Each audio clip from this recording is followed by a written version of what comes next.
Let me make sure it's working.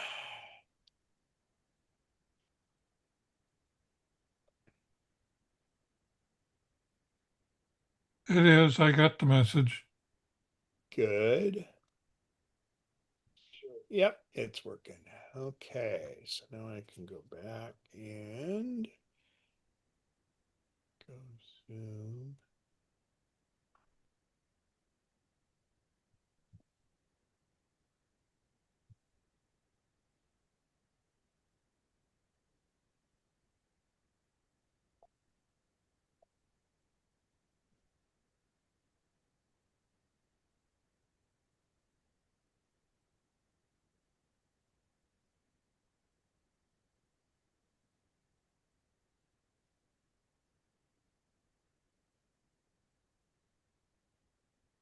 Why won't Keynote play?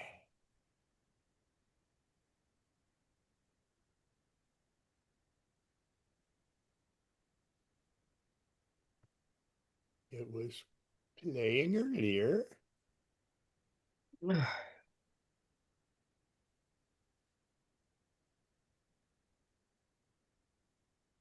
right. Okay, well, we're going to talk about 26.2, the phone and other stuff. But before we delve into that,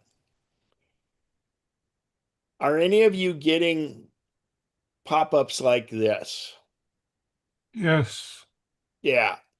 So I encourage you, Al has posted some links, and I'm going to show you. This guy at MacMost does a great job. And he's been doing, so if you go to videos, it'll be chronological. And he started with right here. And I can't play these because of copyright things. So, YouTube will take us down because we're playing his stuff. But these are great. This guy, he just does it really, really good. Gary Um, Rosenwig. yeah.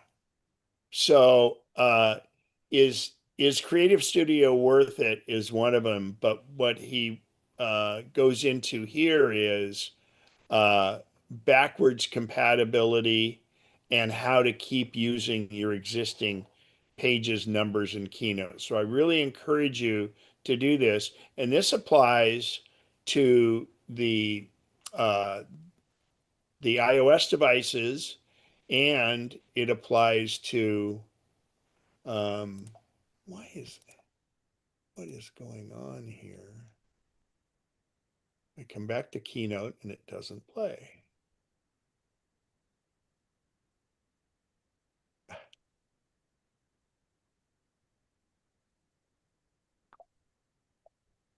What has popped up? Wow. Okay, I won't switch back to Safari again. Is my screen still being shared? Yes. Yes. Good.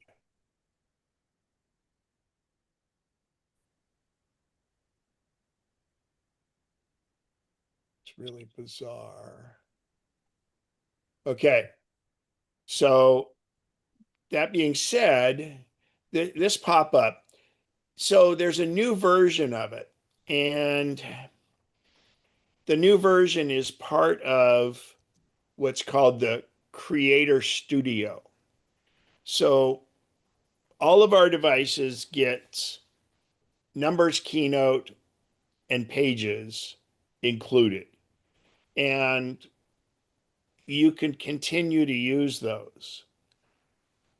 But Creator Studio is a new subscription plan that adds some features to it, but you don't have to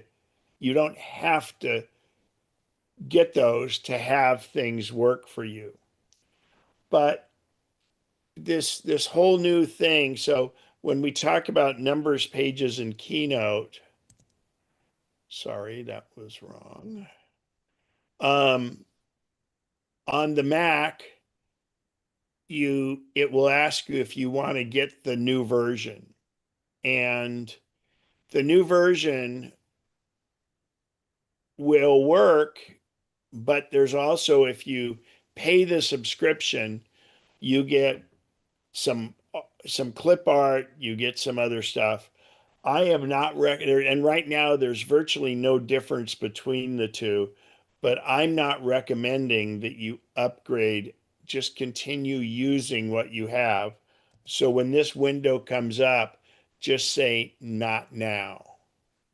Now they both can peacefully coexist on your computer and it's free to download, but the only reason you would do it at this point is because there's certain features. Now, um, there there's we have Apple Photos for the Mac and for the iOS devices. And then we have what used to be called Pixelmator is still there, but then there's Photomator.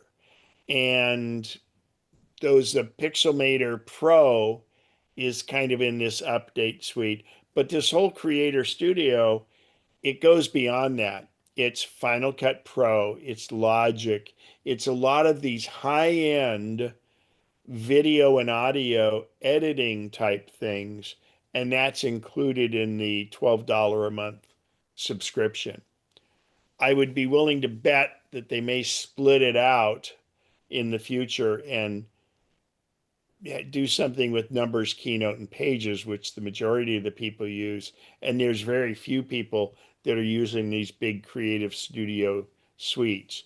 Now, those of you that have already bought the standalone version of Final Cut Pro, Logic, or the whole bundle of all of that, those will still continue to work. You don't have to go, at this point, you don't have to go with a subscription.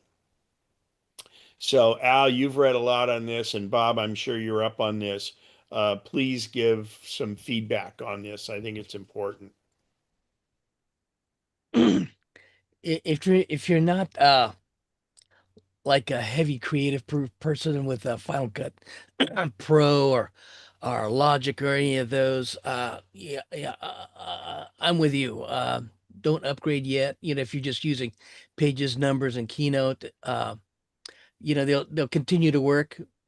That's what Apple's saying and stuff. As to whether they're going to gain any new features on the ones on the version without this new AI is yet to be seen. I don't know. I'm hoping like you, Ken, that they'll break out the subscription just for the if Keynote, Numbers, and Pages. We'll see. Just seems like it's a good value if you want if you're if you use the apps, and plus you get the added benefit of using some of those apps you're already if you use Final Cut on iPad, you're already paying $4.99 a month, but you get all that rolled into this subscription plan. um some of us who are longtime users who already have paid versions of Final Cut Pro and Logic and all these, they'll continue to work. And I'm one of those people, and I probably won't really need to uh, upgrade to this creative studio yet. I'll wait to see till this plays out further and stuff. See if this artificial intelligence that they've incorporated it actually is of any benefit. Because I already subscribe to other AI engines, and I can use all that stuff already to generate imagery or content and stuff to incorporate uh in those kinds of programs that I might want to see it in, Keynote or Pages or anything of that nature. We'll see. I think some of this stuff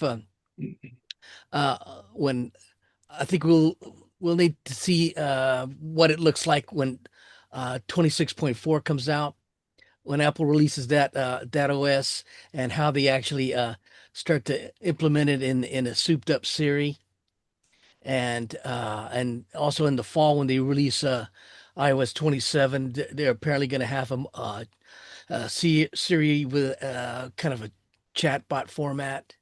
So, um, you know, I'm not one that finds myself in the need of the Creative Studio yet. I agree I, because if you already have it, and the thing is, so and it it it will add AI functionality. I mean, such things like if you were building a spreadsheet, it would kind of maybe even autofill another row. But I think that it it's setting it up for what's coming, and the current rumors are so iOS 26.3 is out there in the release candidate, but that will get fairly soon. But it looks like by the end of February, they think that 26.4 will be out. And that appears that we're going to have finally, and we can't use the word SIRI, it's finally Shlomo will have some integration into our stuff because it's so broken. I mean, it's not as good as when it first came out right now. And they promised in the WWDC in 2024 that they were going to roll all this stuff in. Well, it looks like we might be getting close to that in the next iOS update, which then would also go probably into Tahoe. And then that's setting the stage for the Worldwide Developer Conference in June. And then that will be about the programs that are coming out in the fall. So they've embraced Google Gemini. And what Apple has done is it's kind of funny how this works out. They've paid Google $1 billion a year to use Gemini for artificial intelligence. Now, that's Google's Gemini. But let's talk about this in a second because how they're implementing it is very Apple like and good. And I frankly think this is good because there are too many companies right now trying to be the leader in AI. And it'll settle out that there'll be 3 or 5 major ones, or people will have certain specialties, like ones for images, ones for making music, things like that. But not everybody needs to be producing AI, but everyone will want and needs to use AI, but they don't need to create their own AI. So I think it's the hot ticket right now, but it's kind of like the old .com bubble when that happened. There was .com everything, there was uh, kitchensponges.com or whatever, everybody had to have a .com and it just was overdone. And everybody wants the first mover advantage. And what that is, it's like the Amazon thing to be the first ones to get in there and get big, and then you get market share because of that. But there's a lot of people throwing a lot of money at it, and it's different. And I think Apple is smart because I mean, it's terrible that they've waited this long, but the beauty of it is it's like Apple. When they finally do it, they usually do it right. So if you think about it this way, Google has a good AI called Gemini.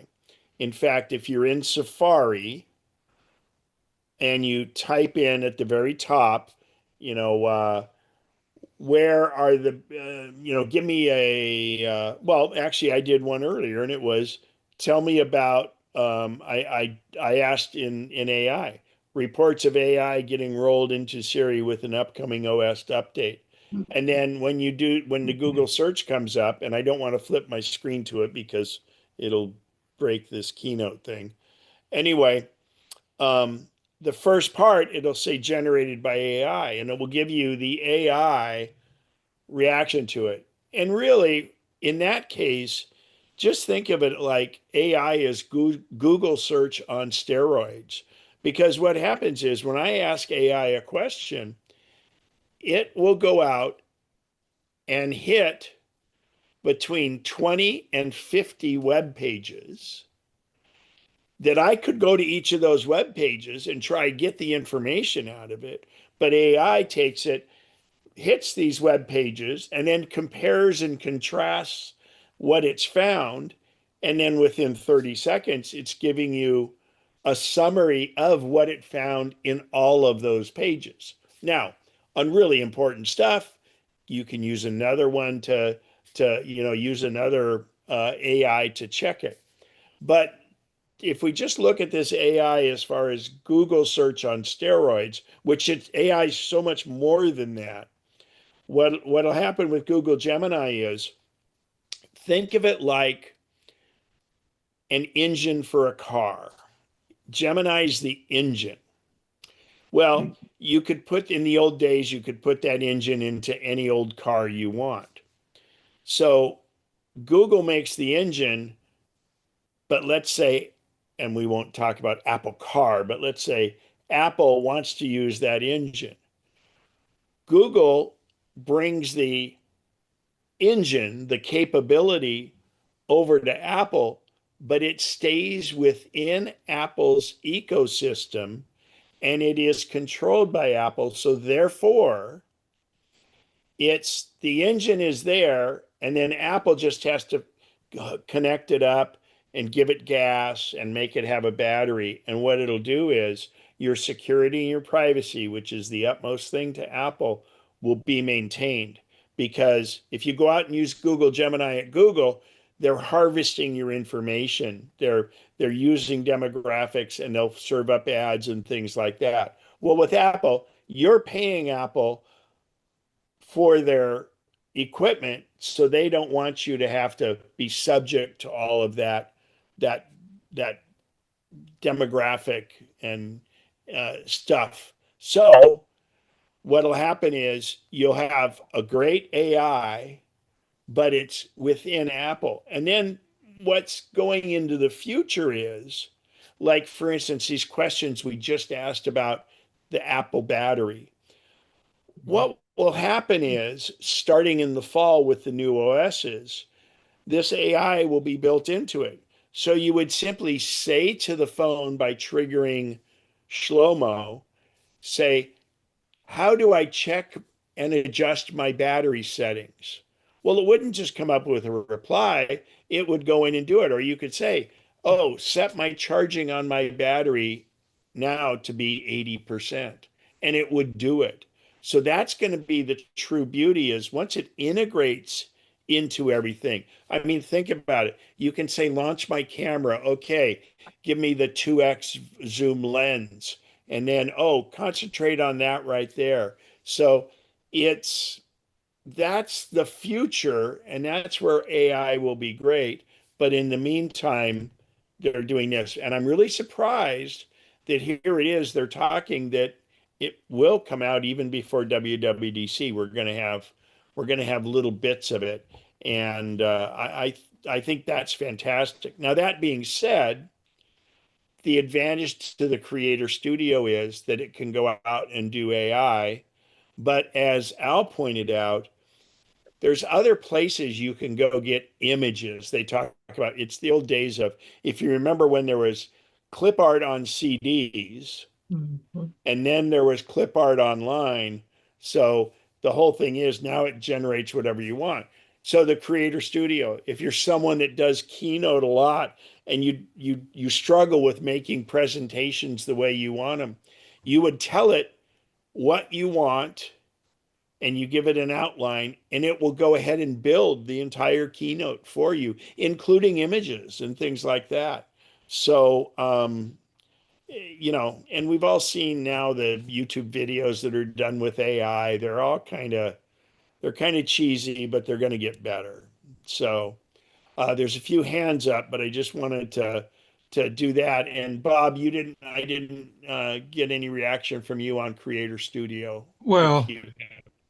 I pretty much have the same opinion as you and Al that at the moment it's not a good buy. Uh, it's like you're gonna charge me $130 a year, and you're giving me stuff I don't use. You know, I doubt if I'm ever gonna use Logic Pro. Or I have other choice. I have other ways to do it. Yeah, Yeah, I exactly. I agree. And the other thing that uh, one pitfall that I've found so far is they released the same day they released Creator Studio, they also released Pixelmator Pro for the iPad. And guess what? You got to pay $50 for it, even though you already have it on your Macs. Yeah, and it And is a it that is a pisses one me. time Par- it is a one Pardon my time French, but that purchase. pisses me off. Yeah, I agree. It is a one time purchase. Mhm. So, or I believe it can be subscription. I don't know, but yeah, I'm not sure either. I But I think they're use, still trying to figure everything out. yeah, so I use probably Pages and Pixelmator more than any of the others that are in this group. So, Yeah, exactly. And that's a photo editing program. So, hmm all right, Keith and then Mary. Go ahead, Keith, and hi, Mary. Hi, Well, hi. the other I- Mary, The other Keith Mary, and Mary. yes. My question is, I have a Gmail account, and now when I open up any message on my Gmail account, I have an AI overview section that summarizes what is in the email. Is that, is my email out there for anybody to see? So, I guess I how don't how understand why how do AI is giving me a summary when I don't what necessarily want a summary. what do you use to get your Gmail? Are you in the I browser? no, and I'm in the browser. Yes, Okay, yes, so that is Google Gemini yeah, yeah, giving you, right. and it, ostensibly is trying to help you. But you know what? It's Google reading your mail, so to speak, but it's a Right. computer doing it. But they've been doing that for a long time because that's how they serve up the ads in there. Oh, okay. So while it because it's kind of doing this proactively, it seems more intrusive, but it's no more or less intrusive than it was before. But on the other hand, since it was already being intrusive, it may be something that's of value. So you have to look at it that way. But now you're on a PC, right? Still? Yeah, I am. Yeah. He So hasn't converted me yet. no, and that's why I asked because it's in the browser. So Yeah, that's still within Gmail, and yeah. Gmail is we don't pay anything for it, so they kind of, it's not as intrusive and as terrible as Facebook, but in fact, they're trying to harvest your demographics to Mm, serve you more appropriate ads, and mhm. that's how they make their money on that. So, So I it's should actually be careful what kind of information I send over email. In other words, well, say I wanted to give somebody my password to something. yeah, never over email. Yeah, okay. All right. Now, my recommendation on that is if and you do have an iPhone, and I believe Mhm. you guys have an iPad, Yeah, yeah, and then Keith, of course, has his Mac. yep. If you use um, iMessage, if you're going texting from an Apple device to an Apple device, if it's a blue Right, text, right. 100% encrypted end to end, and it would Okay, be safe. okay, I recommend if you were to try send a password or something like that, you could split it into two texts, makes it a little safer. But okay. yeah, you should have no worry about that.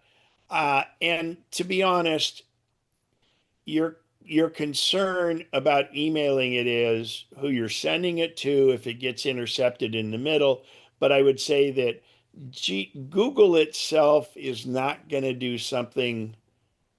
They don't want it. They don't want your passwords, because that would just not. That would be found out right away if they were trying to harvest that. Yeah. But I mean, the other thing, the banking thing, and that brings up another thing. The best, most secure way to do banking or anything financial like that or health is on the iPhone, with the app from whoever it is you're doing banking or healthcare with, and be over the cellular network. Okay. Now, your own home internet, you probably shouldn't worry too much about that. So Yeah. you Okay. could do that. So Okay. All right. Thank you. you're welcome.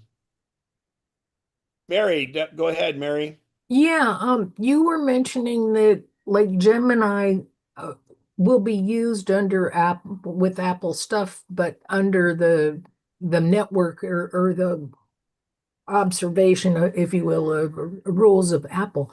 What about when you do a Google search in Safari?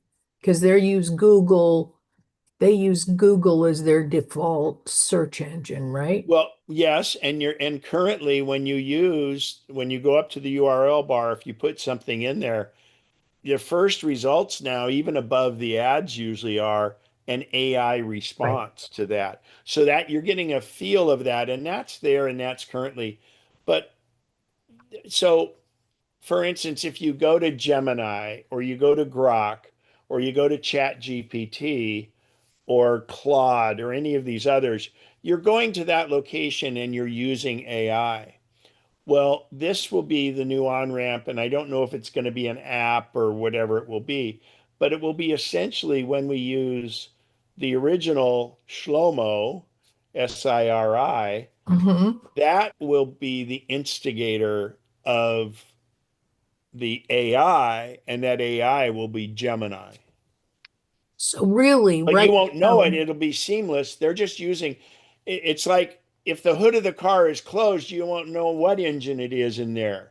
So you just need to get in and go use the car. You don't know what engine it is. And what it is instead of the back end being 100% Apple and 100% on the device, it'll do it. And believe it or not, the other part of this is so this whole AI thing, you have computers that do machine learning and you have what's called inference computers.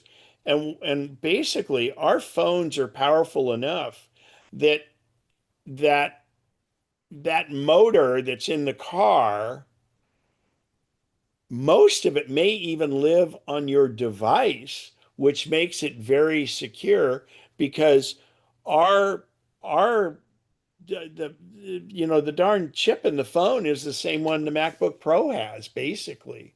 So, and the more of that happens locally, the more protected it is, and it just has to go out.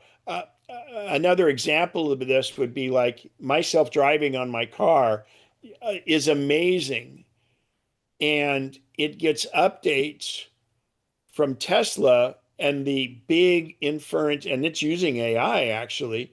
And it when it says, "Oh, we've found these little things, and here's how it's better," that gets sent to my car, and my car does the driving, but the learning is done over at Tesla.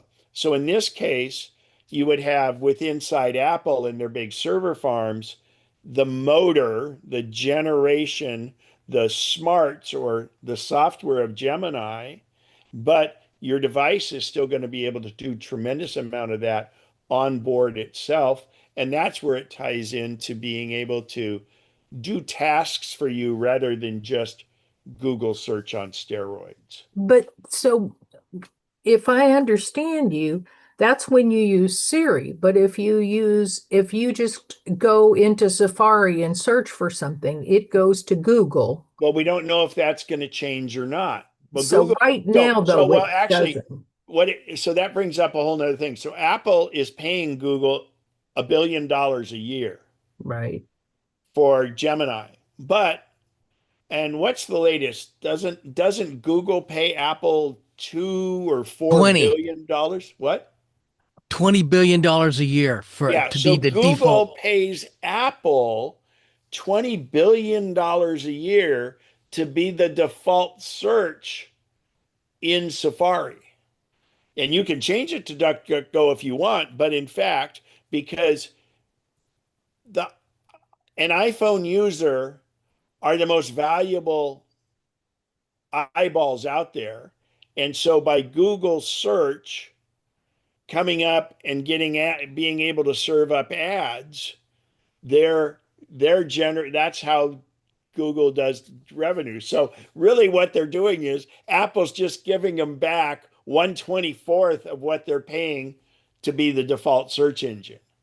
So I mean, I, hey, I'm all for it as a shareholder and as an Apple user. I think it's a great solution Yeah. because Apple could spend to develop their own AI. They would spend easily 10 times that. Yeah. And That's true, but also, it seems like that then the Google search does not have those protections that you're We saying don't know if that's going to at the change. moment. At the And when you moment. say protections, I mean, it's really they're harvesting the demographics. Okay. So it all depends if it's a standalone thing. But you know, the other thing is if you use Grok, you use Chat GPT and all this, I mean, you don't know where that stuff's going to. But Yeah, I Google, agree, but just I, I I mean, wanted I think clarification. Yeah. to me, the way the way Apple is doing it makes a lot of sense, and it's what I call is siloed. It's in a silo Mhm. within Apple. Now, the other one out there that is the one that is being very trustworthy is Grok because they open up all of their information for people to see. And ChatGPT, while it's pretty good, um, it was originally designed to be open source and not for profit, and it has changed. So, Randy, you had your hand up there. Did you still have a question? And Mary, that was a great question, by the way. No, no question. Al answered it in the chat. So it's all Okay. good. It was family plan for the creator studio. And yes, it looks like up to five on the account would be eligible.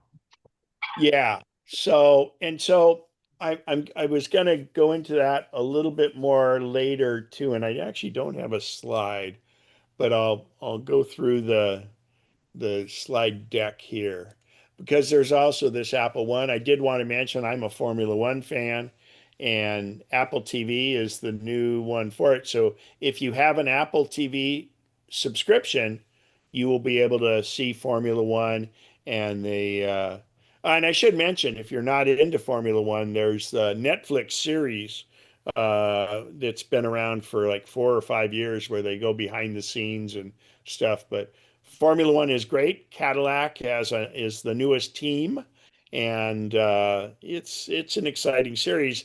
The weird thing is it's timed mostly for Europe, so I usually get up at between 5 and 6 a.m. to try watch it live. But you know, it's anyway. But Formula One is in motorsports, and it's pretty cool. can I make one more observation before you get off the Yeah, uh, please do. I didn't see your hand up, and then Harmon, yeah. I'll ask you. As far as Google Gemini disarrangement, uh, Apple's continuing to build their own foundation models, and Gemini has it's been doing this for quite a while. So I wouldn't doubt if a few years on down the road, when Apple's comfortable with their own foundation models, that this arrangement with Google will probably come to an end. Um, so it's kind of wait and see. It gets them in a gets with its Wall Street's obsession with AI on in everything. It kind of takes some of the heat off them. But again, I'm looking forward to 26.4 in March or April when they release that, and we'll see how they implement Siri And of course, like you said, Ken, the Worldwide Developers Conference, and they'll talk about iOS 27 that comes in the fall. That'll have an even further implementation of AI in Siri. So And stay tuned. and so one thing is, let's say Apple had decided to pursue their own AI, which I know they were working on. There are three impediments that are significant to make that tough. The first impediment is all the good AI engineers have already been pulled out to other places. In fact, Mega, which is Facebook, was doing some incredible things, $1 million signing bonuses and all that stuff, because, you know, AI is so new and you need engineers, you need software engineers. Well, the good ones are taken. The good ones are going to the hot commodities because they want to be with the best place for it. So that's an issue. Also, hardware. That's why NVIDIA has done so well. They make this GPU, and that's what is driving AI because they can cluster all these together. And I mean, we're talking about server farms that are uh, bigger than the biggest warehouse you can imagine. It's amazing where they can have 100,000 of these essentially computers all put together. The third component of that is energy.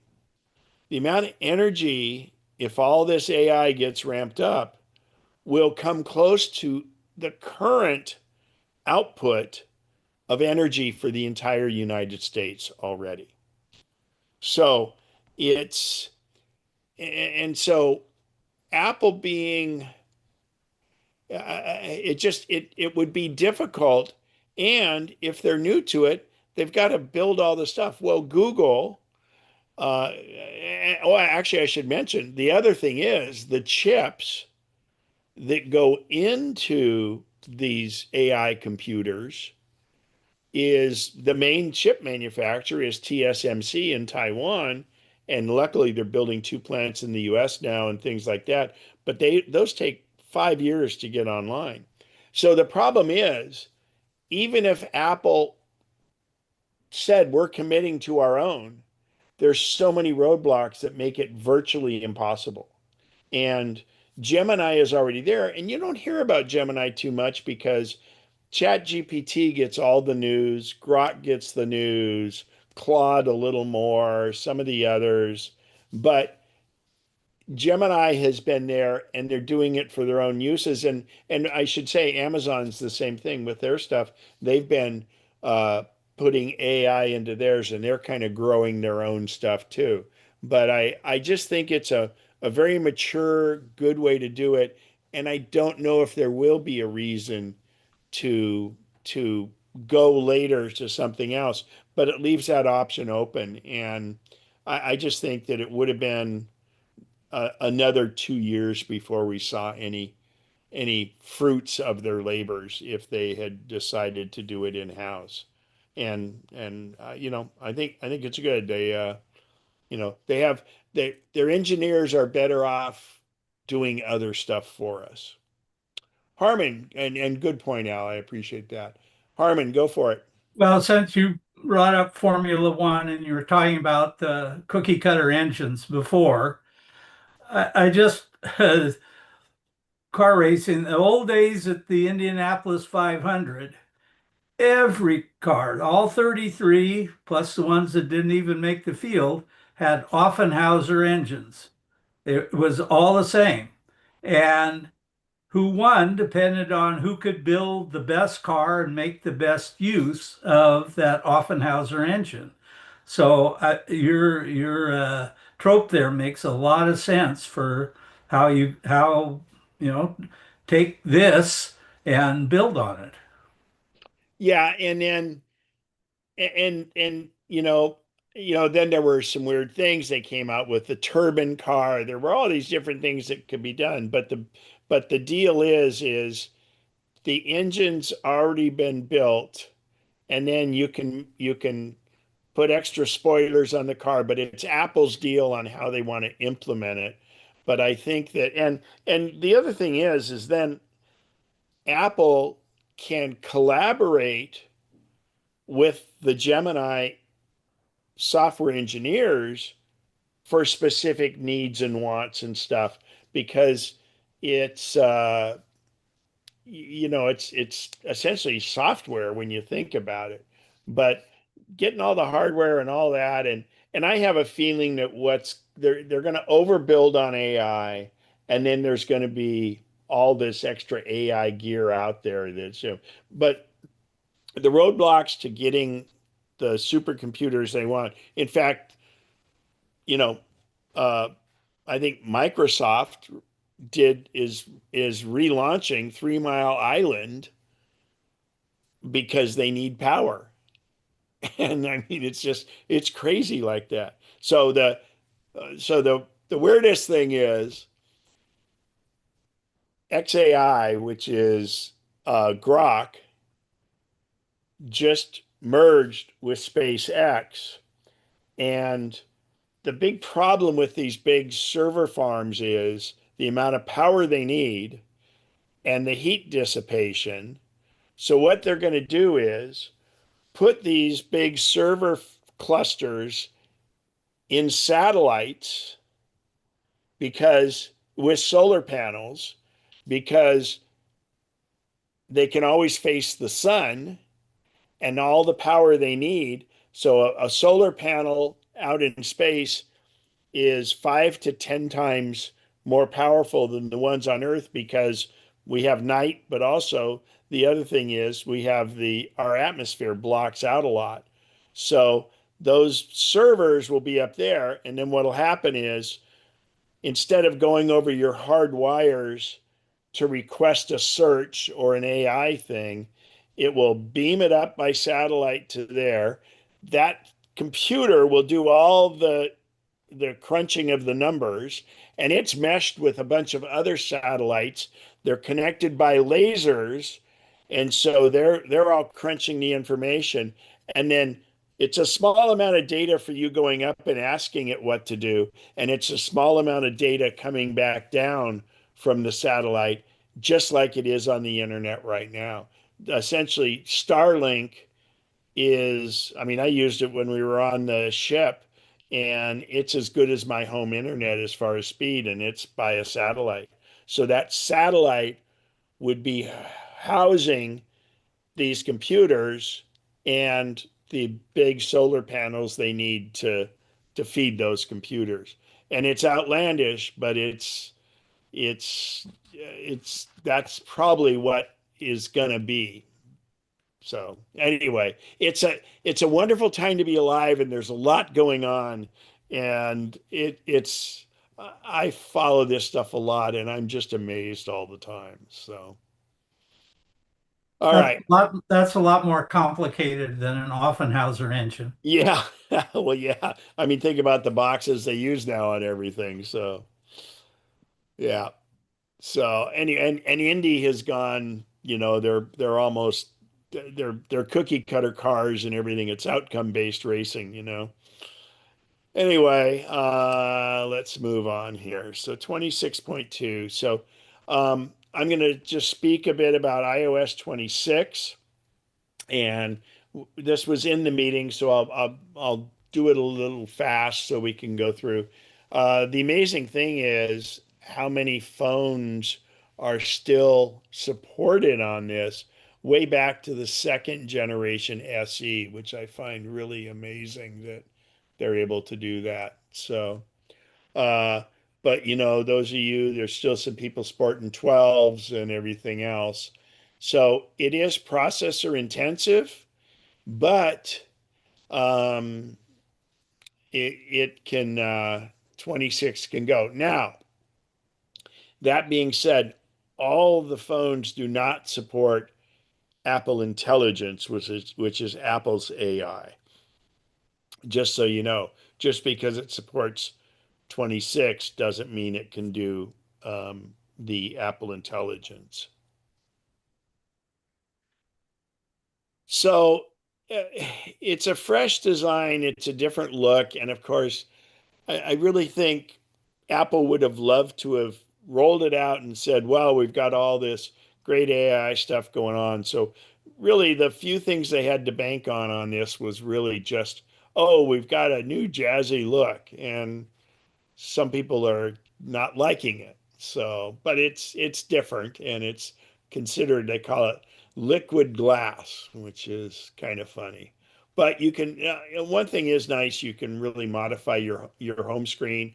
So one thing I do on my lock screen, or excuse me, the lock screen, not the home screen, the lock screen, I have my right across the top, I have 4 apps that are accessible right from my lock screen. In fact, I have a Chat GPT, I have the Adobe Indigo app, I have Grok, and then I have my podcast app. So basically, I just wake up my phone by tapping the screen, and I can tap any one of those 4 apps, and it takes me right into the app. So that's a kind of neat thing, and it's kind of like a widget up there and pretty simple to do. So, uh, again, they also have these widgets or these overlays that happen that are real nice, like what is playing. It's nice because you can, if you have something playing as a podcast or as music, you can get right to it from the home screen. You can set a widget like this where your reminders would show up right here. And again, having what you want being on the screen is pretty good and pretty quick. To me, one of the best features is this manage unwanted calls. And we're going to go in a bit and show you how to really set this up. But um, if someone's in your address book, it will not do this. It won't screen the call. It'll start ringing, whether it be silent or not, or vibrating, and show you who it is. Otherwise, it'll come up with this, and if it's just this number, and then you click view, and when you click view, your phone will ask them, oh, can you please tell me who's calling? And when they do that, you're able to view that, and then you can decide if you want to pick up that call or not. And it really, really is helpful. For instance, I had I had a my rheumatologist's office called, and it didn't show, it wasn't their normal number, and they said they were, because they needed to change my appointment. So they called, and I didn't see it ring or anything, but then I got it popped up, and it says, "Hey, we're screening this call." And when I hit view, it said so and so from that office, and so I picked the phone up immediately and was able to take the call. Otherwise, if it's a real person, they're going to leave a voicemail, and you have that too. And you still have the ability, if someone's leaving you a voicemail, you can go in and view the transcription of what they're leaving on your voicemail so you know whether to pick up the call or not. The second thing is in your messages, which would be in text, you can screen new senders, the same thing, and you can adjust you can have it show display unknown senders. Essentially, it'll be different lists, and it's a little different once you get used to it. But I'm going to show you on recent calls later how we can change that ourselves. This is another one that's hold assist. So if it recognizes that you're on hold, you can tell it to hold this call, and then when somebody comes back on the line, it will alert you on the phone. And that's pretty neat. So it'll sense that. And it's pretty cool. So let's talk, and you guys can do this live on your phone if you haven't done it yet. But enable ask reason for calling. Okay. So that's the one where if it's if it's one that's not in your address book and somebody calls you, you can enable it. So the green indicators here are where to go. So you open settings on your iPhone, and I'll do this slowly and then we'll go through it a second time. Open settings and then scroll down to apps. So the main settings screen, and you scroll down to apps. Then you select phone. So if you have a lot of apps, you'll notice on the right-hand side, there's an alphabetized list. Or if you tap down here and just start typing phone, it will take you to it. If you have too many apps, that's an easier way to do it. So again, settings, apps, then phone. Once you tap on phone, you're going to get this whole thing. The first one you want to look at is make sure live voicemail is on, because that gives you the thing where you could pull it up while someone is leaving you a voicemail. You know, the spammers never leave voicemails, so that's always the first thing. But here, the live voicemail allows you to see a transcription, and that's been around for the last 3 or 4 iterations of the operating system. So the other one is in here, how do you want to set the screen unknown callers? Do you not you want calls from unsaved numbers? In other words, not in your address book and not ones that you've talked to or had. They will missed calls. They'll be displayed on the recent list, but you won't get them. The best one is ask reason for calling. And again, when someone calls, now you guys could test it out, but the problem is the person you would have call you is probably in your address book, so you're not going to be able to test it out. So, but it's really, really beneficial. So it's pretty innocuous. It because you can see it asks the question and then it tells you what the person is answering, and that would be live. And then if you're for instance where you can't really pick up the phone or anything, it'll just roll over to voicemail like it normally would. But the best part is it says who it is, and that'll be part of it. And then if you get a call, or your third option is if you have a call from an unsaved name number, it will be silenced and it will be sent right away to voicemail. And it'll be in your recent calls in voicemail. So again, this one is silent, Ken, but are you it pops showing, up. are you showing your phone? No, I'm showing the computer screen. Okay, I'm not seeing it. I just see you. Well, you need to move that window around or something. Okay. I had to scroll down quite a ways before I found the live voicemail section. No, on her phone, but she's not seeing me. Oh, well, I'm sorry. Yeah. Yeah, so live voicemail is down, but you should be seeing a full screen. Anybody else not seeing it? I see full screen. Okay. Yeah, it's a setting on your Zoom. So you need to move the window around or swipe. Are you on a iPad or a Mac? Mac. Yeah, if you're just seeing me, you can move that window around. You're looking at the gallery. Yeah, I see that. Go up to the right, top right, where it says view, and see if you can fix it there. All right. So again, going through it, you go to settings, scroll down to apps. And in apps, because they used to have all the list of your apps down below, now it's a separate thing where you tap apps and then you get this list.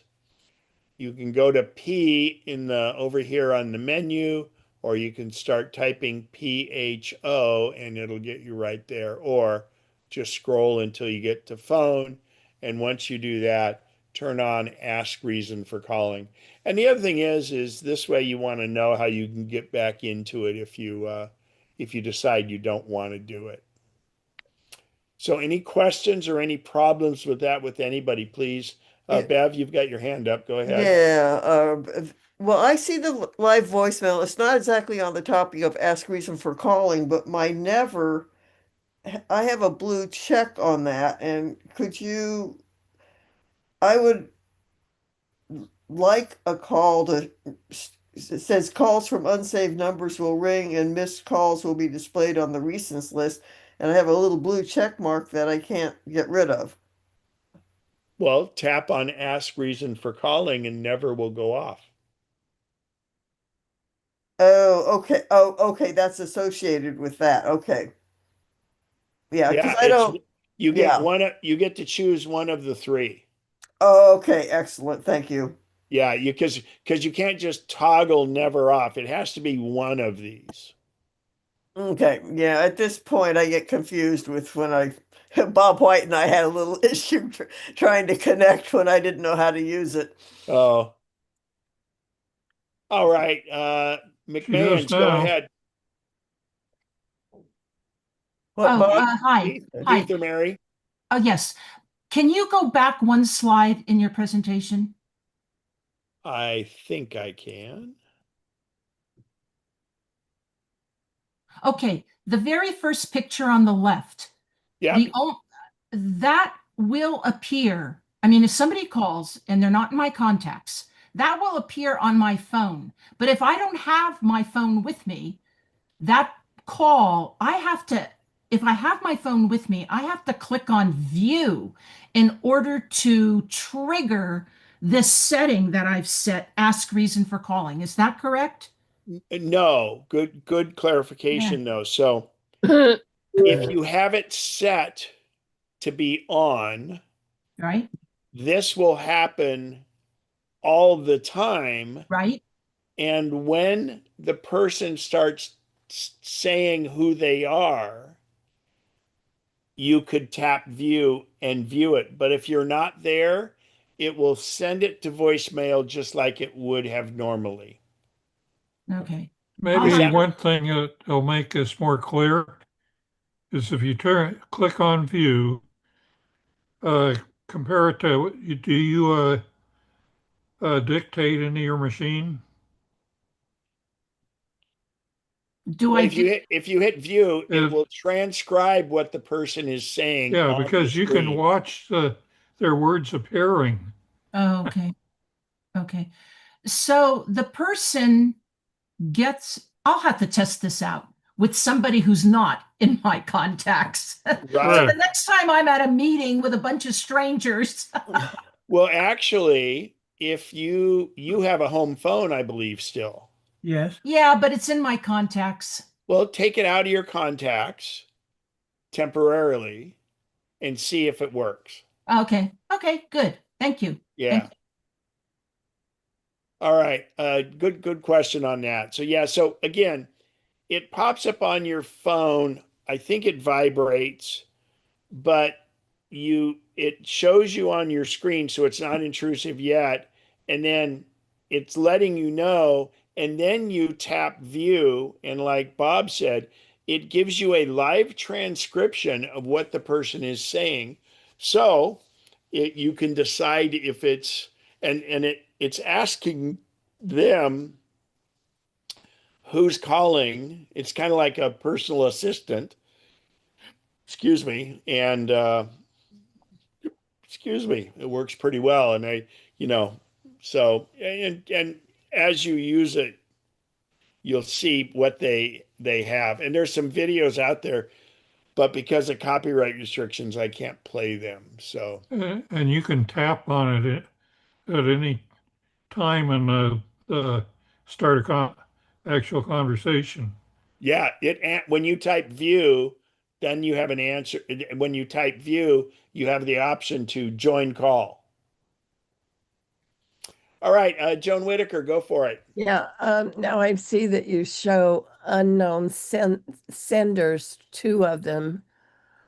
I got a phone call the other day and it didn't stay on. I don't think they left a message, but um, well, it was a text message, I think. And I don't know how to get a hold of them because they wanted something that I have. So I don't know. Do I just go to messages? Well, was it a text message they sent or a phone call? Text message. Well, you just go into that number in your text messages, tap it, and then type in your reply. Okay, it it didn't stay on long enough, and Well, no, I but it's in your okay, but so that's one thing, and I'm gonna hook my phone up in a minute because what they've changed it now, we used to have like in messages and in missed calls, it our list would show them all mixed together. Now they have a different list. So that one is not going to show up in your messages like here. But if you click on unknown senders, then that would be the other list. These are essentially two different lists. where do you find unknown senders In text, in text? and Okay. you're using 26. Yes. I'm There's looking. a um Is it on my phone or well, my it says spam, so it's in the phone. When we're done here, remind me, and when we switch to my phone on display, I don't want to mess this keynote up again. It's being, Ken, it's in the little three bars up in the yeah, top. the hamburger menu, if you're in Oh, messages up in the upper right. filters by or spam messages, spam deleted. Yeah, so it would be unread. I don't have an unread. I have messages Are spam you on iOS 26? on my phone. I Yeah. think so. How new's your phone? I'm looking. Go to settings about, and it'll tell you. Okay. I'm getting there. Settings. Settings general about.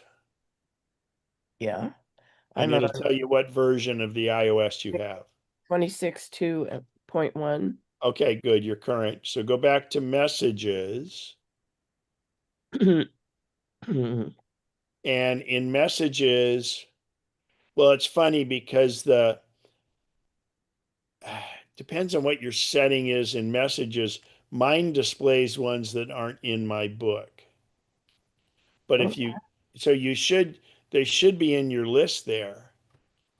Well, my list shows messages, spam, recent deleted, filtered by, and drafts. Yeah, but I mean, if you just go to your main messages, Okay. when was this? Now it was a text Yesterday. and it was yesterday. Mm-hmm. So it's not showing up in your list. Mm-mm. So No. go to spam and see if it went to spam. Okay. You can do it right now. Upper right corner, tap Yeah. on it and hit spam. And is it there? Nope. Okay. Tap on it and say, go to recently deleted Hmm. and see if it's there. Go to recently deleted. Yeah, in the same little where the three things are. Okay. And then the other one is, well, here, okay. So while we're there, if you go to the Messages app, yeah, this is going to be better off with our phone because there's some settings we want to do on that. So please, you guys remind me to do messages from my phone when I click over my phone and recent calls. I will do. All Okay. right. So another thing with this new look, you have the ability to make it less intrusive. So you would go to display and brightness, you go to settings, display and brightness. And while you're there, I encourage everyone to have bold text on. It doesn't make your text bigger, but it makes it bolder. Everyone will thank me if you do that because it's really nice to see. But otherwise, settings, display and brightness, and then go to liquid glass, and you can have it tinted, but if you want it more transparent, kind of like it used to be, you just tap clear. Because what it is, it's this overlay, and some people are thrown back by it, but also it doesn't, you know, it's fancy, but it doesn't make it easier to read your phone. So it seems like a double negative here, but you would go to clearer to have less of this somewhat opaque overlay. So again, settings, display and brightness, liquid glass, and all of these apply to the iPad also. Okay. And then to reduce the transparency itself, to even take it one step further, you go in, you open the settings app, and you go down to accessibility. And accessibility has this logo here, this human interface logo.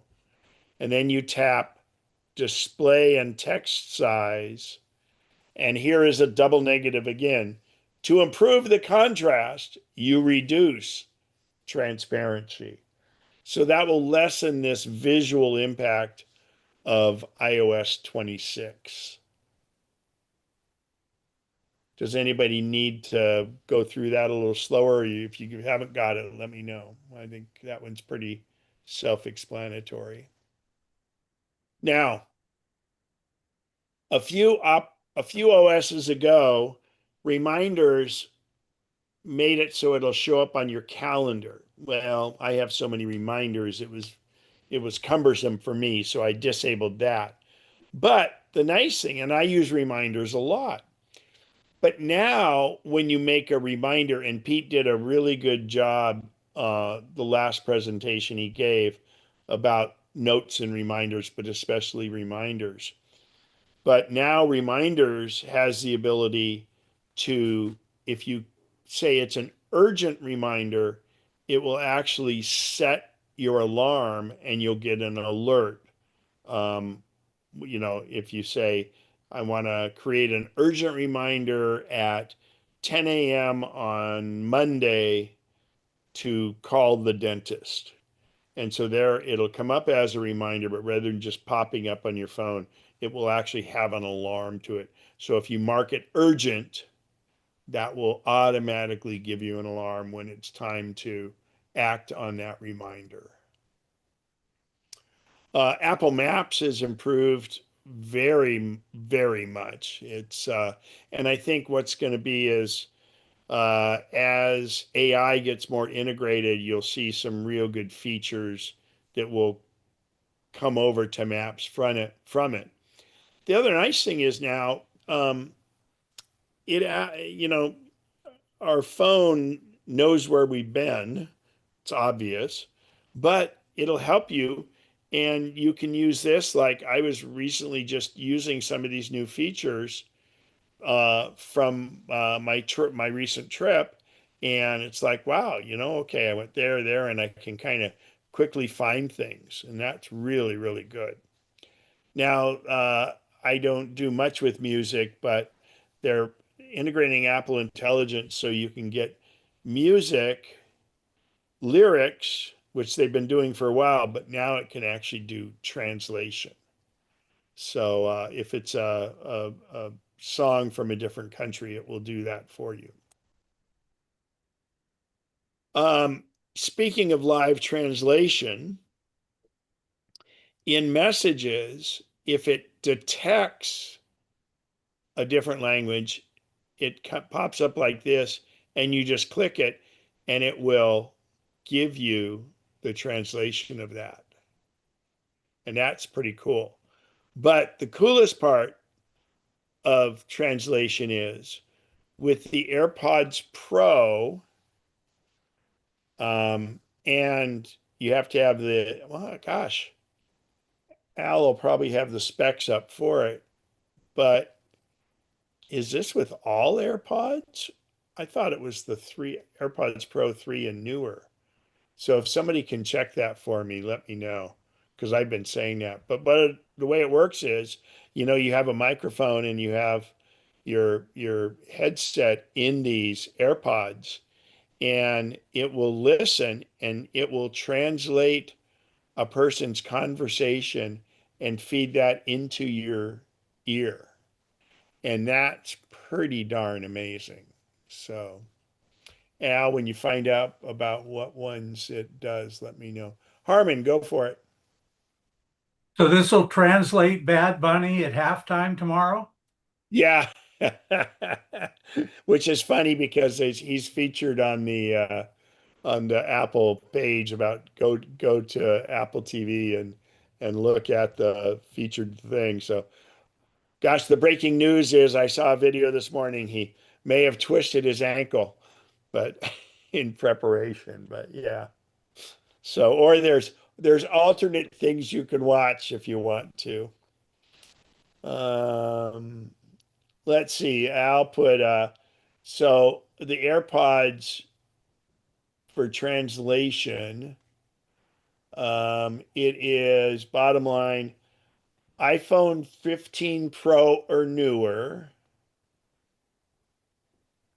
uh, and AirPods Pro 2 or newer, which is good.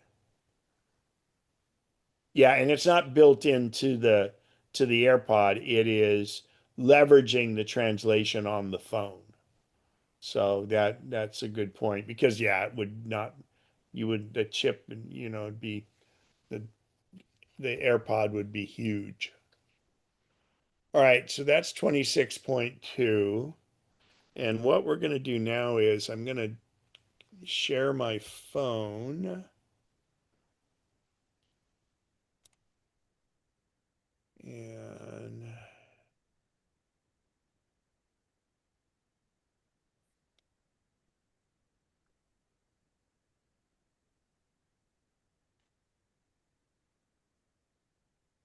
okay.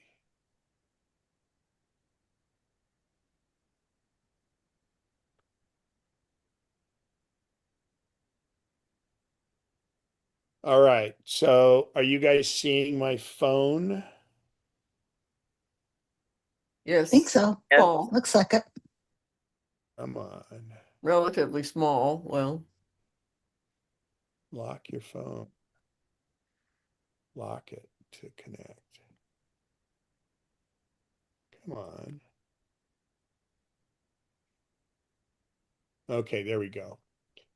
So let me make this a little bigger if I can. better. So when we talked about so first I want to go into calls. And when you go to recents, this was the way, if we go here, here's the new unified. This is the way it looks in iOS 26, okay? So I don't like it because my recent, all the stuff isn't here. So if you go to, this is again, go to your phone and go to calls. And up in the upper right, where this is up here, say classic. And now we're back to the old way where we have our recent calls and we have our missed calls, okay? So again, that's this menu up here. Unified is what iOS 26 defaulted to. And this is, if we go classic, it gives me everything here. And now I have a voicemail down here. So if you're used to the way it used to be, just go to that. Okay, now. And in messages, like we were talking about earlier, we're in normal messages is the list. It hasn't really changed. But what I want to show you is a setting that may be making it so you're not seeing it. So let me go. Actually, how do I go to home?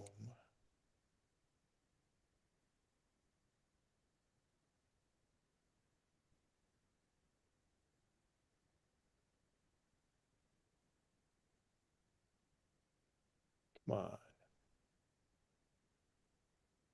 There we go.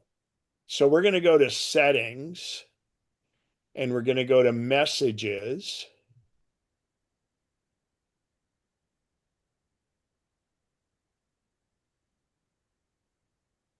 Settings, messages, and I think we should go through a lot of these settings. So please, everybody grab your phone, go to settings and go to messages because we want to make sure messages work really well. And we want you to be on your phone, not on your computer and not on your iPad, because your phone is the conduit for all of those other things. So anybody who hasn't been able to get there, speak up. Otherwise, we'll proceed. Okay, so well, actually, the other thing is, like somebody mentioned, they don't want them to do summarize. Here, where it says Apple Intelligence, oh, it doesn't say there. Never mind. A lot of times that would be where you would say don't do summarize. So one thing you want to do, and I've had people say, well, I'm not getting my notifications or anything anymore.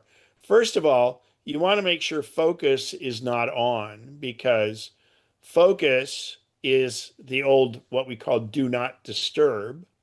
And so if focus is on, you're not going to get any notifications. And if that's what you want, that's fine. Speaking of notifications, we go down here, and if notifications is not on, you're not going to get notified on the screen. So critical alerts are important, and these are notifications and not just for in general. So when I get a message, I say, okay, show me on the lock screen, the notification center, and banners. Badges. So what the badge is, that's where at the bottom it'll show you how many, the red circle with the number is a badge. So if you don't want it to show up that you have 26 new messages, you can turn that off. Show on the Mac, that's a whole different thing, just connecting the same thing. Announce notifications. So when I get a text, if I'm on my AirPods, for instance, my phone's on silent, but if I get a text, it will announce who is messaging me. So that's pretty much it for notifications. You can customize the notifications to alert you more than once. Okay, now hit the arrow and go back in the screen and go to the main messages screen. Make sure it says messages at the top. And again, speak up, unmute yourself if you have any issues. So default messaging app, you should have it set to messages. Okay. iMessage, you definitely want iMessage because that's what gives you the blue texts back and forth to Apple people. Now, don't click this next screen until you promise me you're not going to change anything unless you ask me, because send and receive has a lot of stuff on it. So when I click send and receive, you should have two different groupings. The top grouping should only have one phone number, and it should be your main mobile phone number. And then all the rest of these is no problem to have them checked. And I would recommend it because, like, this is your Apple ID and things like that. There's nothing, no problem with having those checked. But you want one and only one phone number, your main phone number, checked on the top. Now, when we go to the bottom category, you only want your phone number checked and nothing else. It will not allow you to do different ones. And what this is when you say start new conversations. So, in other words, when you start a new message, it's going to be from your cell phone number, but it'll still go out as a blue one. But remember, you have some green people that you text with that don't have Apple devices. So you want to have it that way. Again, only one phone number that's your regular phone number up top to receive iMessages. If there's a special case where you have a different phone number that you use alternately, we can talk about that. That's not that much of a negative. But absolutely make sure down here that it's only the number is checked and it's your cell phone number. So, do we have any questions on that? That's a pretty important screen. Uh, Any- Ken, if you're starting a message on the iMac, it's going to think it's coming from the phone number? which it should, and I'll show you how that happens in a minute here. Very good question. Because you want it to be seamless. You want all your messages to be together. And I'll show you where that setting is farther down. So we're going to hit the little arrow up in the left corner, and everybody should be back on the main messages screen. Okay? Whether we don't care. You can share your name and photo if you want, shared with you. Here is the summarize. I think it was Barbara had mentioned that in mail and stuff. If you don't want it to summarize your message, you turn it off here. That's up to you. Now, this next setting is where some people get in trouble. And who was it? Was it Barbara or somebody had a text come in and it disappeared? Who was that? Was me, Joan. Oh, Joan. Okay. So, do you have screen unknown senders on or off on your phone? I don't know. I'm still finding it. Okay. Are you in settings?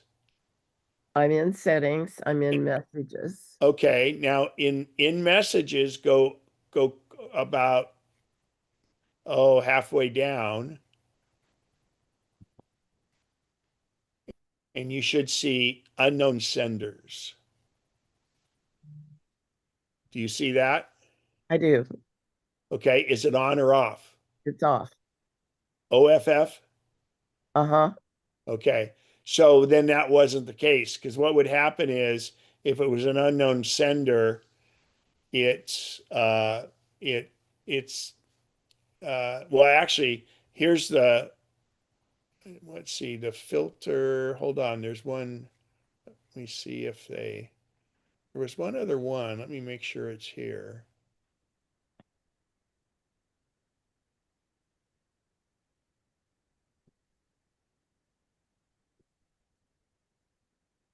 Um,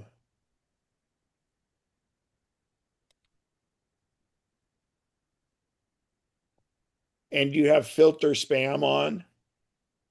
I do. Okay. So then, did you ever look in your spam list when we were looking in the phone? Yeah, I did. And And it wasn't there either? That's right. that's weird that it popped and disappeared. All right. So anyway, as we go down here, this is the screening of the unknown senders, and that'll help. That you can turn on if you want. I don't.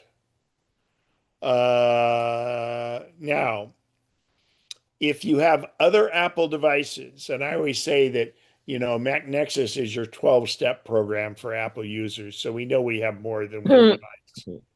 So what you do here is under text message forwarding, you click on that, and your, like in my case, my MacBook Pro and my iPad, I want them on if I want to send or receive texts on those other devices. Pete, go ahead with your question. Easy one for you, especially. What's the difference between messages and messenger? Thank you. Yeah, good question. So Messenger is Facebook's version of messaging. So Apple's message, these are called messages, and it's really kind of iMessage. So message is, or the program here is messages. Messenger is the Facebook Messenger. Go ahead, Pete. Got it? That was it? All Was right. it? Thank you very much. Yeah. Question. Go ahead, Bev. I have the right at the top with the bracket to the left, text message forwarding on. Then I have like an iPad 7E. It just says on, but I don't have like the Mac. Yeah, so I have this. Yeah, what does it mean? The iPad parenthesis 7E. These devices can send and receive text. It just says on, but I can't do much with it. Well, that allows you to. So, what this does is for iMessage, any device kind of works the blue text. But if you want the green text to happen, real text messages that go through the cellular carrier to people on Android, because your iPad and your Mac are not connected to a cellular signal, it uses the phone as a conduit to send those text messages. Okay. So I recommend, now some people don't want to be bugged on their computer. I do because it's just easy. Whatever I'm on, I can send text messages. But you want these on. And are you saying that your computer doesn't show up as an option? I have the MacBook Air. Is it on and or off? It's on a MacBook Air. I have two, a really ancient one, but I don't have, like, you have an iPad listed on Yeah, is your yours. iPad not showing up? Correct. So are you getting texts on your iPad? I rarely use my iPad, so I don't know. Okay. So what may be is you may have to go into settings on your iPad and turn iMessage on. I'll do that when I get out of this screen here for you. In fact, I think it's pretty much the same. So we go here and I know on some of my devices, and I can't tell you which one, when I delete it on one device, it doesn't necessarily delete the message on all of the devices, but I can't tell you which one is. well, why do you delete messages? Well, I just do. I mean, or answer it, and yeah. Yeah, so you probably don't have iMessage on, or you may not be signed into your Apple account on that iPad. Okay. Okay. Okay. That So we're very going to go much back to that screen of text message forwarding. And it's a weird name. It's not saying we're forwarding it. What it's saying is, please use my phone that I'm in right now and use the phone as a conduit when I do text messaging on my MacBook Pro and my iPad. or Lisa, what it shows if I'm not deleting it shows that it hasn't been answered on one of my devices. So it's well, probably this. Yeah. well, yeah, you have to go in and make sure you have iMessage on in the device. And then so when you enable this, if it wasn't enabled, it'll take a little while. They don't really automatically fill in, but going forward, they do. Okay. So Lisa's got a question. Go ahead, Lisa, and then Barbara. First, I have to unmute myself.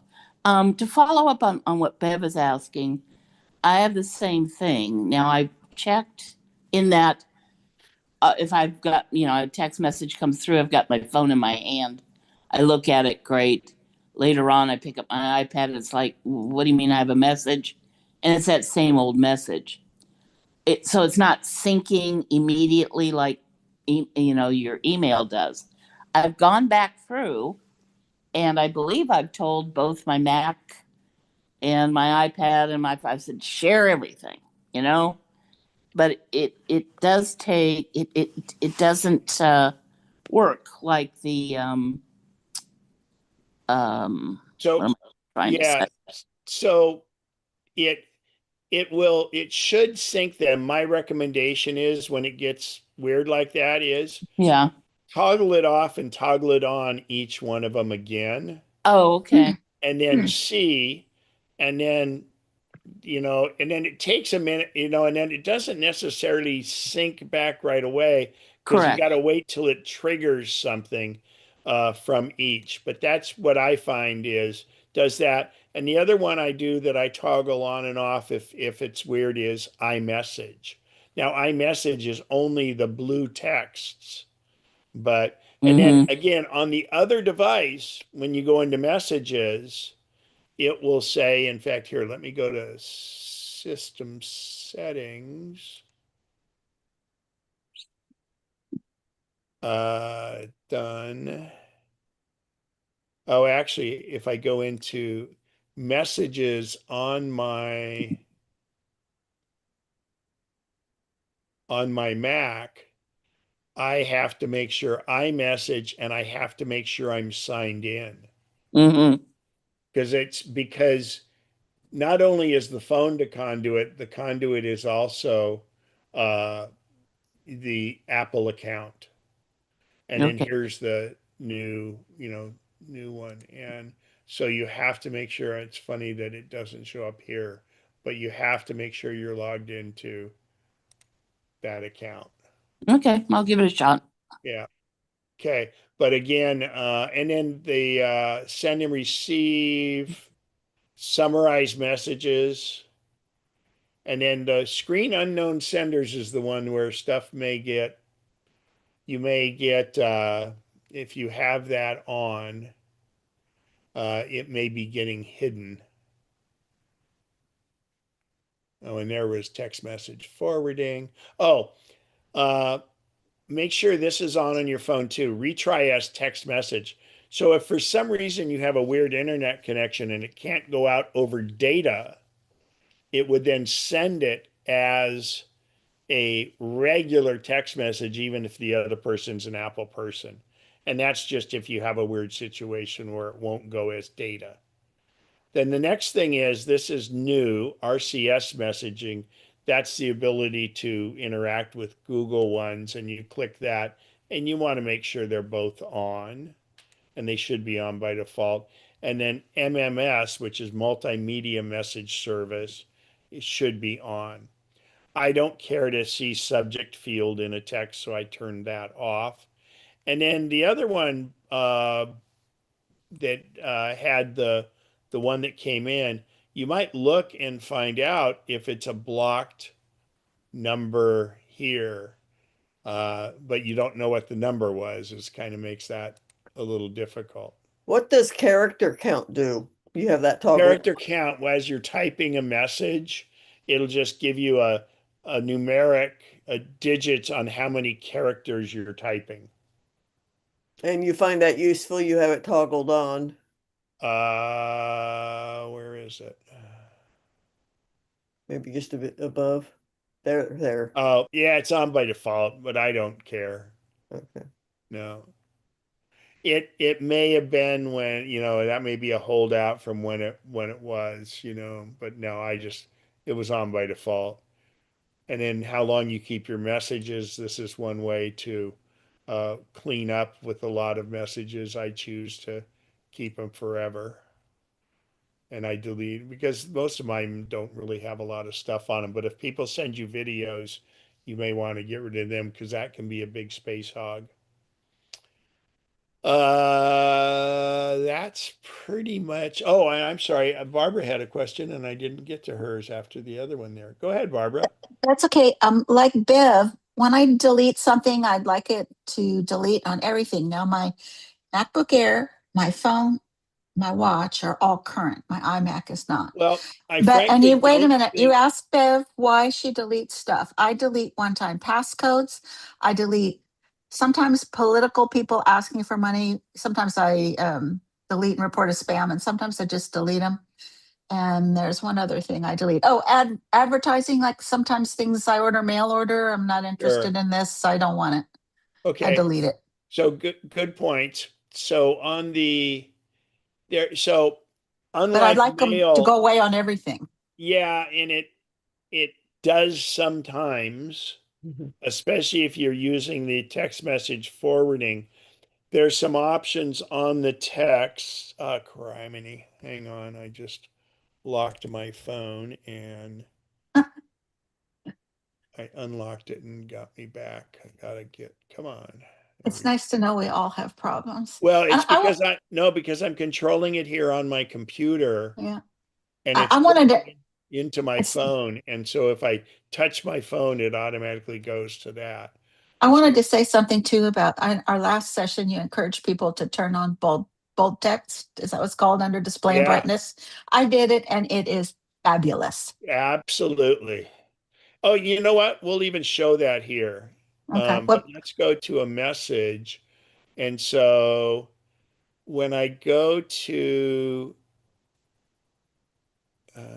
no, I don't want to pin it. No, don't pin, criminy. Oh, unpin. Oh, gosh. Yeah, so if you delete and report spam, sometimes it'll say, do you want to do it on all your devices? Oh, And so, I don't know if I've seen that. I don't yeah, remember. and it sometimes helps in that. Oh my gosh, come on. Come on. That's okay. It's not important. Keep going on because all the information you're giving is valuable. I can manage.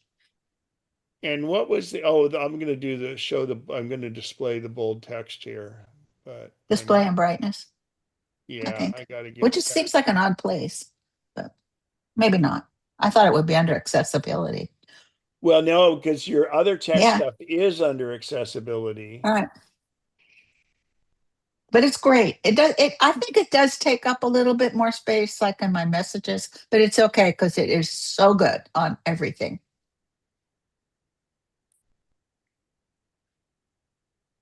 There we go. So if I go back to here, come on. Why is it not responding? There we go. Oh, great. Oh, it's oh god, yeah, it was spam. Oh, Angelina Jolie, a recruiter at Amazon. Yeah, right.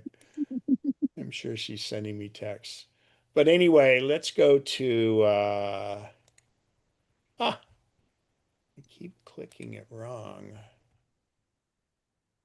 Ah, no. There, Go ahead, hi, Bob. there's one from me. Oh, no, that's What's not from that? me. Check your mail. What did you say, Bob? Look at the last one there. Oh, a different Bob. Yeah. At first I Yeah. thought, hey, there's a couple of emails I sent to Ken that started off check your. That's what caught my eye. Yeah, that's actually a guy who lives about a block away that I go skiing with. Okay. Actually, Bob King's his name. He used to be in MacNexus. That's where we first met. As he used to come to the church. Oh yeah, I remember him. Yeah, I So didn't know him, but we'll I go remember. to I know who he is. settings, and I'm going to go into display and brightness. So look at you can see my text here. So if I go display and brightness, and I turn off, You went past it. there it is, bold text. So look at my text here. And It's so especially much nicer. if you're white background with black, I mean it's just so much better. Display and brightness, bold text. because I know, and you can only see it takes up slightly more room, but you can also adjust your text size here. But the problem with doing that is if you make your text too big, you have to scroll around and things like that. But that to me is one of the most beneficial ones. So, all right. Any other, did I say I was going to cover anything else on the phone? Oh, let's see if it lets me show my lock screen. I don't think it will.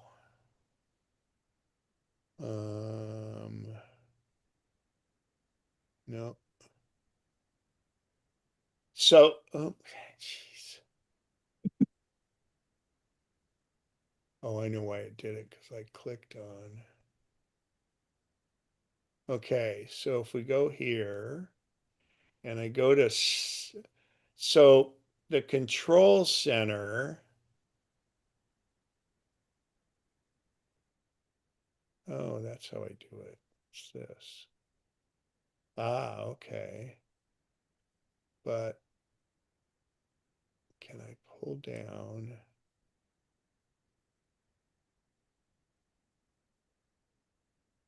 It's this thing about controlling the phone. I'm trying to figure out how I can do control center. Well, let's just show you. Remember, we talked about the new home screens. So I'll go to,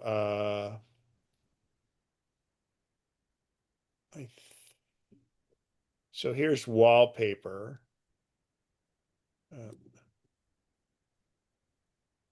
Wallpaper. So here's what my home screen looks like, where I've got it set to do that. This is a picture of the Yosemite firefall, which is coming up, but I don't know if there's enough water flowing right now. And this is, oh, actually it's funny because it's different. These two are, oh, these are in different locations actually on my phone. So Chat GPT is in the far left. Photoshop Indigo or Adobe Indigo is right there. Grok is there, and then this is Overcast, my podcast one. But I find that ironic that it's not showing that. And it's showing Tuesday, January 9th at 9:41. So here's a little bit of trivia. Anytime you see a picture of an iPhone, its time is going to say 9:41, and it's January 9th. And the reason that is in 2007, when they had rehearsed everything, that was when they figured in the presentation Steve Jobs would be pulling the iPhone out of his pocket to introduce the iPhone at Macworld, San Francisco, January 9th at 9:41 a.m. in 2007. So when you look at pictures of that, it'll always be like, it'll be that. And what's funny is when I used to hook my phone up and use QuickTime to do presentations on my phone, up here it would always say 9:41. And so I'm doing a presentation, it's like, and I could be 3 o'clock in the afternoon, and it really screwed me up. But in this case, with the phone mirroring, they do that. But anyway, that's how you can set and customize your wallpapers and your home screens and lock screens um, in the settings under wallpaper. No. So, all right. Any other? We're getting near the end here, so I want to leave time for any questions. And since we're on the iPhone here, this is I can get in and show different things if needed. Whoa. Birdie, go ahead. Okay, I just saw under message, under wallpaper, and you have the option to customize. You had little widgets at the top beneath the time. How do you add those? Well, so you have to press and hold, and unfortunately, the way my phone is hooked up to this, it won't allow me to do it. Okay. So you press and hold on your home screen and do widgets, and you go change the wallpaper from your lock screen. Let me just see if it'll. Yeah. So actually, here if I go custom, okay. So here I did customize. Let me go back to that. So I'm in wallpaper. So, and just to, let's get the nomenclature here. This is called the lock screen, and this is called the home screen. So you don't want a real busy home screen because, there's so much going on there. Okay. So this one's not too bad, but I wouldn't have like pictures of a bunch of different flowers and things because you've kind of got all this busyness of your apps. So if I go back to settings and I can oh, that's my old one. Why did that show up? I don't want to change to that. That's pretty. Well, yeah, but it's an old barcode. It was let me close settings.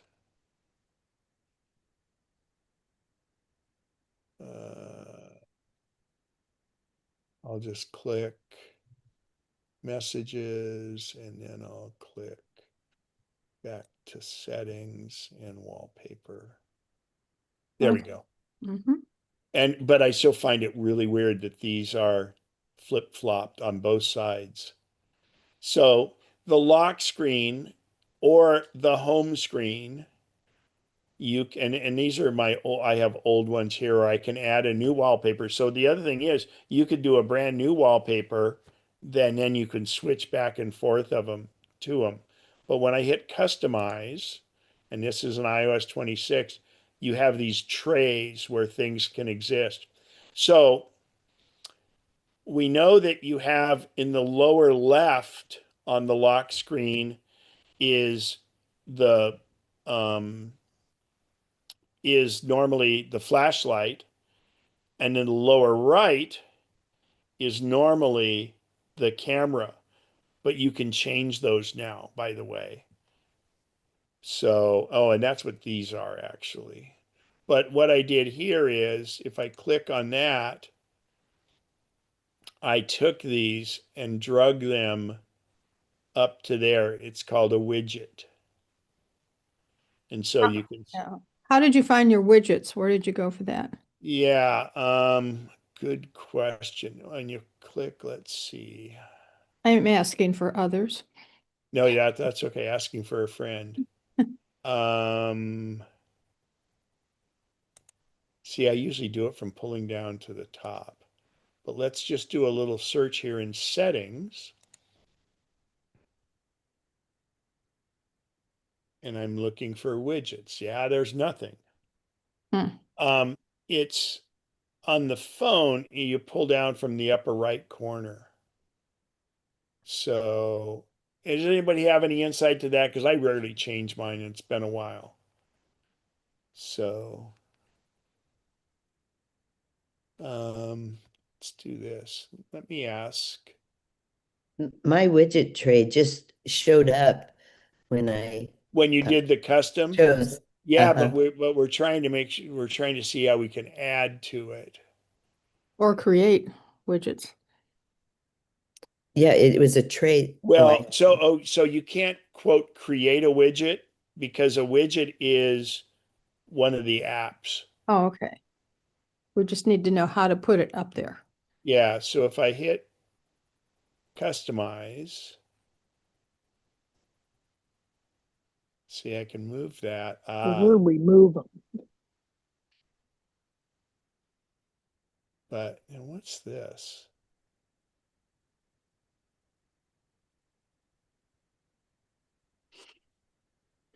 I'm going to hit cancel because I don't want to mess up my wallpaper. So if we click here, the widget tray comes up. Oh, and oh yeah, so I'll delete this one. And then now here is my widgets, but here are all my apps right down below. And these are my quote widgets. Okay. So they're alphabetical. Yeah, now it makes sense. So I'm going to go back and add Overcast. So you can just do that from the list of your apps on the phone. Yeah, that's what the widget is. And so Okay. now I'll drag this up there. Thank you. I must have missed that lesson a ways back. No, and I don't remember, because this is fairly, the ability to do it this granularly is in there. But your widgets can be other things. It could be the temperature. It could be the charge of my car. It could be your fitness. It could be the Apple Watch app, different things like that. But I like this to be a one-hit wonder, so I tap my screen to wake it up, and then I can tap right on Chat GPT or Indigo or Google or this. And actually, while we're at it, I'm gonna finish this, and then we're gonna go to Indigo. I'm gonna show you that. I thought that was a math. I said pi. And before you do that, Yeah. when I go to customize my current wallpaper, I get failed to load asset, could not load asset. Now I have an iPhone 14. Okay. Is that the problem? Are you running 20? Yes, I'm running 26.2. Okay, so I don't know if it's not supported on your phone, but whenever a phone messes up, the best thing to do is do what's called a hard reset. Yeah, I know how to do a hard reset. Okay, good. Got But it. for anybody else, on a hard reset, you press and quickly release the volume up button. Then you immediately go and do the same thing, quick, and press and release the volume down button. And then immediately go to the other side of the phone on the right side and press and hold that. And a screen will come up after a little bit, says slide to power off. Don't do it. Keep holding it until you see the Apple logo. And that goes and fixes any weird little things that are happening. Now, again, I'm not sure in your case if that's supported with 26. It should be, but I'm no guarantee on that. And I would default to AI and check on it. Got it. Okay, thanks. So for those of you that are photographers, I absolutely love Adobe Indigo. And it's free. I hate Adobe, but it's free. Oh, okay. Well, the camera is not available for what we're seeing, but what this does is it creates a phone app. It's got the level here. I can do a lot of different things. I can do night mode, etc. But what Adobe Indigo does, oh, and then there's different pro settings where I can adjust the aperture, the speed, the ISO, different things like that, which is incredible. But the guy that developed this is the guy who started and developed what's called computational photography. And what computational photography is what we have on the iPhone. In fact, let's do this. Let's do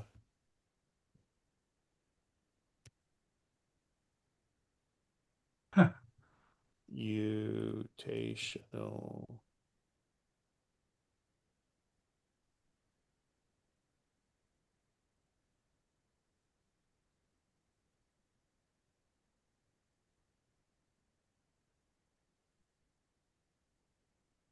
So computational photography is where the camera or the camera app takes a bunch of pictures at one time and does different things to determine, and that's why the photos come out so great on the iPhone. In fact, the picture behind me is an iPhone picture of a reflection at Yosemite. And the guy that started computational photography years ago, in normally this takes like around 10 photos, but in Adobe Indigo, it can take up to 30. And each photo has it's deriving, it's doing it really quick and you don't even notice it. And it's still all just as one photo, but what it's doing is it's taking different settings. So for instance, HDR photography, which was high dynamic range photography, what it would do essentially is it'd take three pictures at one time.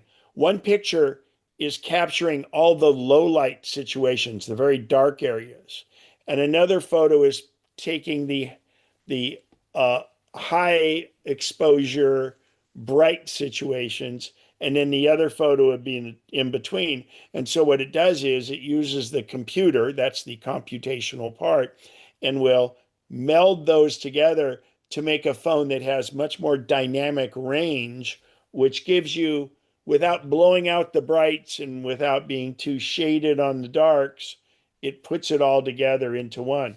Well, now it's doing it. And believe it or not, it goes beyond just the coloring and the lighting. It can also be the focus and different things like that. So Indigo does some incredible shots. It does take a while. You want to hold it really still, but the other thing is it will it sometimes takes a while to save it internally to your phone. So if you're in a situation where you're trying to take a whole bunch of shots quickly, it's not the one you want to use, and it can make your phone get rather warm because it's doing a lot of heavy lifting in the background. Ken, So, yeah. I'm right now. I'm playing with a new one. It's called AI Arty. Spelled AI Arty, and it's a image enhancer, and looks pretty good. Spell it AI what? AIARTY. In other words, like AI art with a Y on the end. Photo maker. That's what's Photo Maker. There it is. Oh, yeah, okay. Is it free? Well, it's free, but it's got Free app. trial. So I'm going down to uh But it's on the Mac. It's not on iOS. is this the right logo?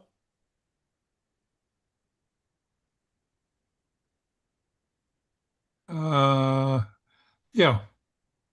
Okay, so this is on the Oh, it iPhone. is on the, okay. In fact, I we'll guess go I here. didn't check that. Compatibility, iPhone, iPod, Mac. So I bet you buy it once, you buy it somewhere else. So yeah. Interesting. It's not one that breaks the bank either. So, I mean, it costs a few bucks, but I've been playing with it.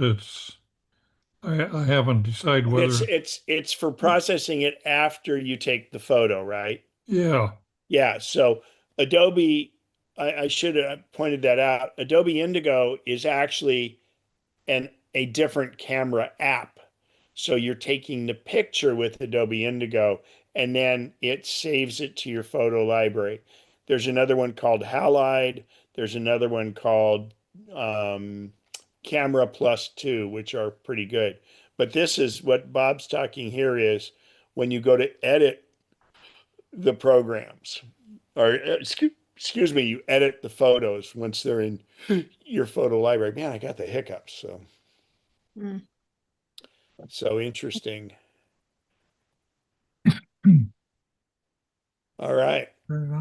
Actually, and before we end here pretty quickly, anybody else have any apps that they're really liking? Because it's, everybody finds different stuff, Speak up if you do. Go ahead. Pro Camera is pretty good. What's that? Pro Camera. Yeah. It's all one word. It's pretty decent. Keith, what was yours or Mary's? I purchased this IRT image app that I'm going to be using for, I have a lot of photographs, old photographs that were digital copies of Kodachrome slides that I took 40 years ago.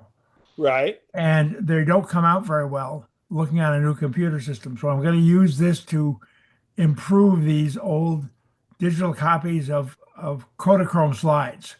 I haven't actually done anything with it yet, but that's my intention of using this ARD app to do that. The one that Bob just put The one up? that Bob just talked about, exactly. Ah, good. Yeah, I've tried to. Report back on that. Absolutely. Oh, we both will. Great minds think alike. I missed out. Oh, okay. How it works. Look, Well, no, I'm no, no, using- no. You have a good mind. Yeah. Well, Specifically yeah, the good, but good slides, isn't though. great. Yeah. Harmon, go ahead with your question. Well, I have a friend who collects historical photographs, and of course, the conditions vary tremendously, and cracks and speckles Yep. and all kinds of things. And he can scan them and put them in these image uh, programs, but for him, it's a real question of the authenticity of the image once he starts, removing those cracks and doing the little dodges and stampings. I mean, is that the image that he started with, or is that some new creation by him? I'm just, to me, I want to get rid of the cracks and make it pretty, but he has a real, it's a question for him to do that kind of improvement. Well, yeah, and I mean it's everybody's choice on that, and it's actually what you're trying to do. Now, you could, believe it or not, this is where AI comes in, and we talk about Google search on steroids, but AI is an incredible way of fixing all that stuff, and it does it in a heartbeat. But it's gonna change it a bit. There are also programs where you can go in and, let's say it's a crease in a photo, you could fix that. And I mean, you know, it's how much lipstick do you want to put on a pig kind of thing. And not that pigs need lipstick, but I equate it to, for me, I do a lot of landscape photography and I like sunrises and sunsets. But if there's no clouds, it's boring. And so I have a friend and he has no problem putting in fake skies. And I mean it's gotten so good that if you put in a fake sky, the reflections in the water turn out perfect. The angle of the sun turns out perfect and things like that. But for me, and again, this is my own opinion, is if I didn't see it, I'm not gonna do that. Now, I'm a purist, but I also, if I've got a picture, I remember the North Lake, it was when we had High Sierra was our operating system. I have a picture exactly where that was taken that I took at North Lake. And on the other side of the lake, there were two fishermen on the edge of the lake. And I took them out just like I'll take out power lines. So I'm not a extreme purist in that regard, but to me, that's not altering what was there. But to put in a fake sky or to do other things, me personally, I don't like it. I don't condemn or condone the people that do. That's everybody's own choice on that. You have the tool whether you decide to use it or not. And I mean, it's wonderful that we have that tool, because what if it's an image and you're trying to do a memorial and the photo is just so messed up, but you want to get it to display for someone? So yeah, the tools and AI will do that tremendously now. And actually, AI itself will build pictures. You tell you what it wants. I want snow-capped mountains. I want to see Mount Whitney snow-capped with Alabama hills in the foreground, and it'll make that photo. And that's all kind of weird. And then you can tell it, well, no, okay, now add a unicorn grazing in the grass, and that'll show up. So with AI, you're describing and what you want it to do.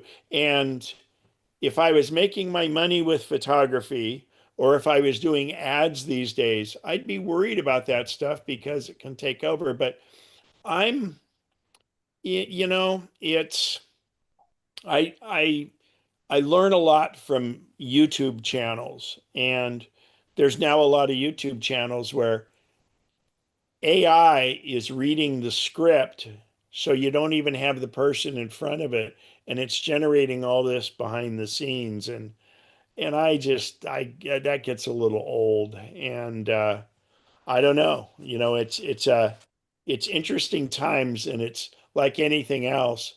What happens with societal and cultural norms, and do they adapt? I mean, think back into the days, and I'll close with this, is remember when you used to have to wait around if someone was going to call you? And then we started to have, well, before that, you would just go talk to your neighbor or whatever. So when phones first came out, there was, prank phone calls, there was all this. And again, as a society and culture, you had to adapt to what this new thing was. Then we started getting to video calls. We've gone along, I mean, there's just these changes that happen, and you know, it's up to anybody how they want to deal with it. And I don't say one's right or wrong, but I go back to Pete said this years ago about like doing a keynote presentation where he had all these different transitions you could do. Just because you can do something doesn't mean you should. So, but yeah, I mean, I think that's up to anybody. And I'm one where, gosh, I'm glad they can do that. They should be able to do whatever they want. It's not my cup of tea. So, Donna, go ahead and ask away. I have a statement with genealogy. I've tried to figure out how I can use AI and still keep historically the way it should be. And so I've got this little emblem that I put on there. It says AI assisted when I've used them to do some of the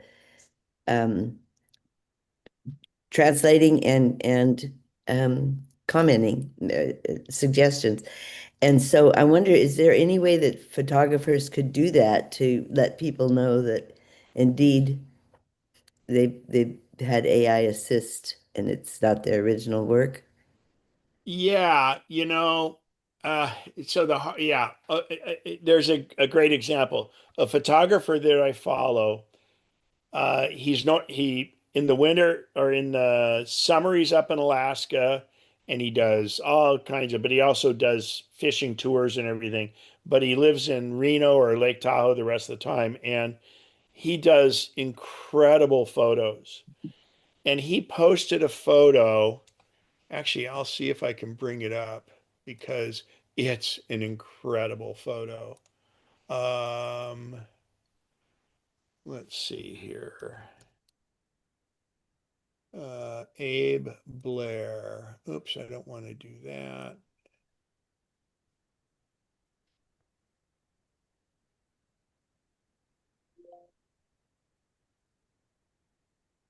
Like there's one of his photos, but I'll go down to this photo has been very controversial, and he took it years ago.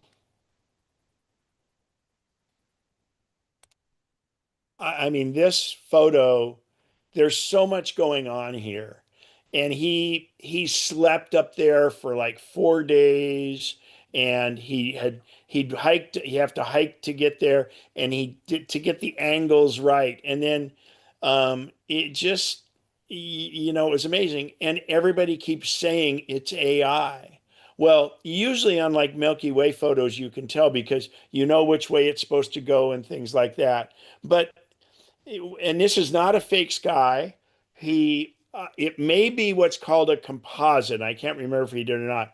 So what photographers will do is in this situation, like we talked about computational photography, he'll take one photo that gets the light right for here, another photo for this, and stitch them together. But actually, as I remember, this was like this was a panorama where he stitched 9 photos together, and this is before AI. He did it back in something, but everybody just kept going on about, man, it's on. Well, I know this guy because I follow his work, and I know this wasn't fake.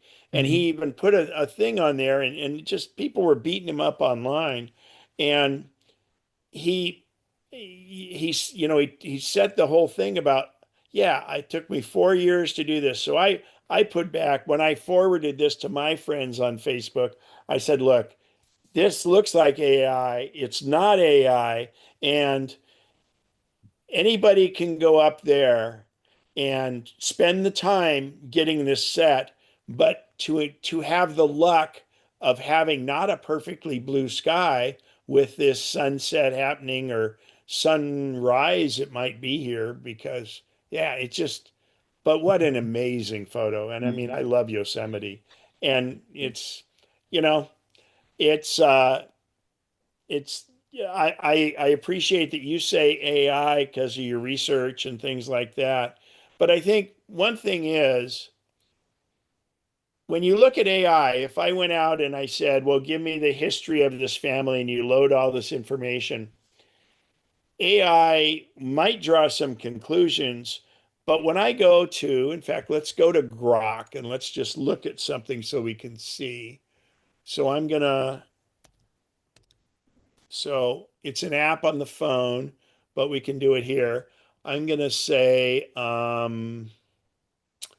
let's see, uh, find a location for sunset near Donner Lake next week. Okay. Oh gosh. Nice typos, Ken. Okay. So I'm just going to put that in. So if you look here, it just searched 90 web pages. Okay. It said 90 results. So it's the same as me going out and just, I could search those 90 web pages, but look how long it would take me. So with AI, it showed me because it's sunset where it is. It'll look, it consults the weather. Okay. An example of this was when I was a year ago, I was up at Mount Bachelor. I wasn't able to ski because I had this ongoing inflammatory issues that I'm still getting over, but I'm better. But I had told it there was a full lunar eclipse that night, and I said, find me a place where I can see the lunar eclipse tonight, but I'm limited to about 100 yards of walking because I didn't want it to give me some 5 mile trail that would have this really great spot to see it. So it put it in, and it gave me 3 locations. And the other thing was, it was a cloudy day and it was forecast to be cloudy that night off and on. And it had even done the forecast for that and gave me these 3 locations. Well, the location I chose was this large parking lot at a boat ramp for this lake and give me a reflection lake. And it was wonderful. So the next day I said, well, find me a sunset around Bend, and it found me other places. But then a few months later, I was asking it to do something somewhere, and it said, "Oh, with your mobility issues, these are what I think you should use." Because I am signed into that account, and I wanted it to remember things like that. So I was actually heading at that time up to Lassen, and it said, "Okay, this," and I said, "Oh well, you know what? Go ahead and give me up to 300 yards away from the car because of photo gear and everything else." And so then it remembered that and gave me better locations. And then so you can tweak that all you want. And Pete did a great job explaining all that stuff in the AI. But when you're doing research like that, all AI is doing is going and finding this information and collating it for you. And it might be doing the summarize, but you can have it do that. So that's not really, to me, I don't know that that's, you're looking at it as a helper. It'd be more like if you had 7 other people helping you look for the stuff you need to look to. So I wouldn't feel too bad about that. Now, conclusions it makes. So my recommendation is, because AI has gotten so much better, it checks itself so you don't have what's called hallucinations or lies. So what happens is it checks itself, but in things that are critical, I would go out and get 1 or 2 other AI opinions using the exact same search phrase and then see what happens. Does that make sense? Yeah, I use it a little differently because I recently put my dad's obituary in and asked it to summarize in a poem, and it was amazing what Oh comes gosh, in a through it. poem, that's great. But I needed to say my little uh, AI assist um, Yeah, I think that's piece good, on and I there. think more people should. And I think but the people that are making up these fake photos, I mean, I see them online. So there's, especially in Facebook, you see these things about something images. You think it's great, and they come up with, and they show this highway for Monument Valley in Utah, and it's not even, or Arizona, whatever it is, or this one around Utah, and it's totally not even the right road, and the sun's in the wrong direction and stuff like that. And that it's lying and cheating, and unfortunately it's out there. So Yeah, thank you. yeah. All right. Any other questions before we take off? And we have the board meeting coming up at 1. Let me unshare here.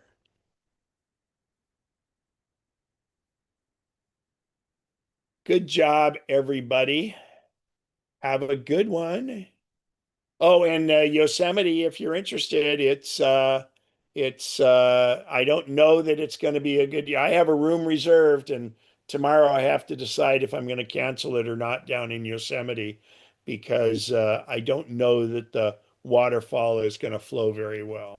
So, and there's not much snow on the ground. So, but this Yosemite behind me, this was in May, like 3 years ago. And the area that's reflecting here, that is in fact, I'll make it big. This entire reflected area is normally a big meadow because the Merced River was overflowing its banks over here. And that's Yosemite Falls in the background. So, all right, everybody. Thank you very much.